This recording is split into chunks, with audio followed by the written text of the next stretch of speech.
salão da igreja da paz do Senhor, amém? Vou pregar até meia-noite. Eita glória! Vou fazer aquela mini vigília. Ricardo, ama. Aleluia. Eu peço que os irmãos abram suas Bíblias no livro de Salmos 46 primeiro. Ontem eu ministrei essa palavra. O pastor deu uma passeadinha por ela. Eu falei, meu Deus. Salmos 46 primeiro. Eu vou estar lendo e depois, ao contar 3, eu quero que a igreja leia junto comigo. E aí eu vou até onde o Senhor me enviou ontem, amém? Que diz assim: Deus é o nosso refúgio e fortaleza, socorro bem presente na angústia. 1, 2, 3. Deus é o nosso refúgio e fortaleza, socorro bem presente na angústia. A igreja pode sentar, amém? Ontem eu fui a Caxias com o pastor e o evangelista entrou em contato comigo. Fiquei toda feliz quando eu pensei que ele estava dizendo que viria. E aí ele estava me convocando. E na mesma hora eu lembrei que eu falei para João semana passada que eu estava muito prostrada por conta dessa fratura, né? E acaba nos acomodando, não porque queiramos, porque vocês me conhecem e sabem que eu gosto muito de visitar. E eu trouxe essa palavra ontem, dei uma breve pesquisada, e eu vi que esse tema sobre Deus ser o nosso refúgio existe em 15 textos. 9 deles estão em Salmos, 2 em Provérbios, 1 em Joel, 1 em Jeremias, 1 em 2 Samuel, 1 em 2 Coríntios, que fala que Deus é o nosso refúgio e fortaleza. E aí eu estava falando com o Senhor assim: Senhor, de quem que o Senhor quer que eu fale? Porque falar de mim é fácil, eu sei de mim. Falar do pastor Antônio é fácil, falar do Pedro é fácil, da Chica é fácil. Mas quando nós falamos de homens que tiveram intimidade com Deus, eu preciso entender qual é a vida que esse homem vive, por onde ele andou, qual o caminho que ele trilhou. Eu falei: Senhor, fala comigo, de quem que o Senhor quer que eu fale? E o Senhor me leva até Abraão. Eu comecei a ver quando o pastor falava sobre Abraão. Eu tenho, ele vai falar. E aí eu vejo que no capítulo 12 de Gênesis, Deus chega para Abraão e diz assim: ora, o Senhor disse a Abraão: sai-te da tua terra e da tua parentela e da casa de teu pai, para a terra que eu te mostrarei. E far-te-ei uma grande nação e abençoar-te-ei e engrandecerei o teu nome. E tu serás uma bênção e abençoarei os que te abençoarem, e amaldiçoarei os que te amaldiçoarem. E em ti serão benditas todas as famílias da terra. Assim partiu Abraão como o Senhor lhe tinha dito, e foi lá com ele. Era Abraão de idade de 75 anos quando saiu de Arã. Quando a Bíblia fala que Deus chegou para Abraão e falou: Abraão, sai da tua terra, da tua parentela, e vai para a terra que eu te mostrarei. Eu vejo um homem que não tinha intimidade com Deus. Eu vejo um homem que não sabia o poderio da mão de Deus. Porque se Deus fala para mim, fala para vocês assim: olha, eu vou fazer algo grande na tua vida. Eu vou te levar para um lugar, eu vou te fazer prosperar, eu vou soprar teu nome, eu vou te tornar conhecida, eu vou abençoar tudo aquilo que você tocar. Não é fácil, porque eu conheço a palavra do Senhor, eu sei que o Senhor ele faz, porque a Bíblia vai dizer que ele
posso perder que sou cristão.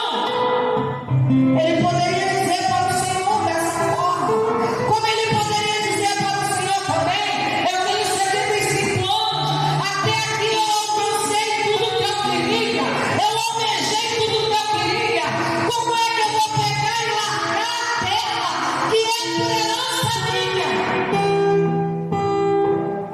Mas em momento nenhum eu vejo Abraão questionando, em momento nenhum eu vejo Abraão murmurando, eu vejo Abraão se armando, se apontando, pegando as coisas dele e caminhando para uma terra que ele não sabia onde era, para um lugar que ele não sabia onde era, mas ele creu numa promessa a qual Deus havia feito. Mas na frente nós vemos que havia fome naquela terra, e desceu Abraão hoje para peregrinar ali, por conta da fome era grande na terra. E aconteceu que, chegando ele para entrar no Egito, disse a Sarai, sua mulher, ora bem sei que és mulher formosa, disse: te peço, és minha irmã, para que me batem por tua causa e que viva a minha alma por amor de ti. E viram lá os príncipes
Deus o teu melhor.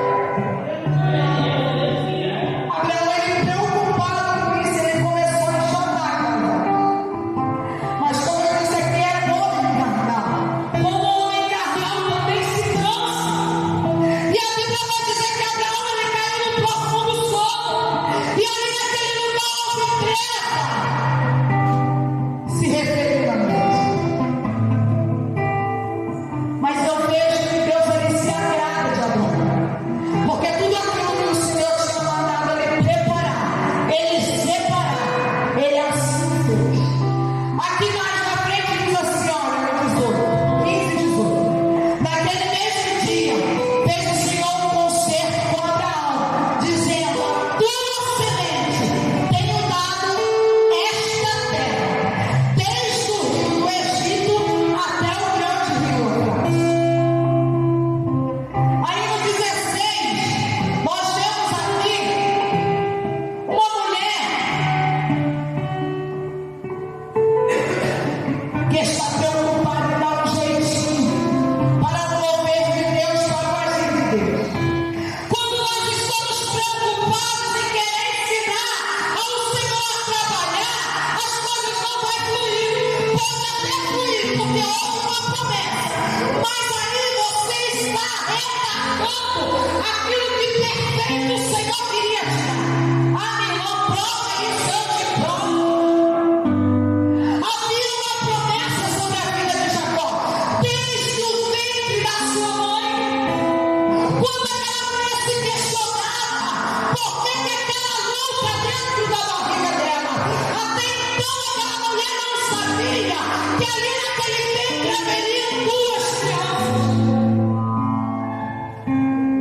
E o Senhor chega para ela e diz assim:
poder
do teu amor, no teu compromisso com o Senhor.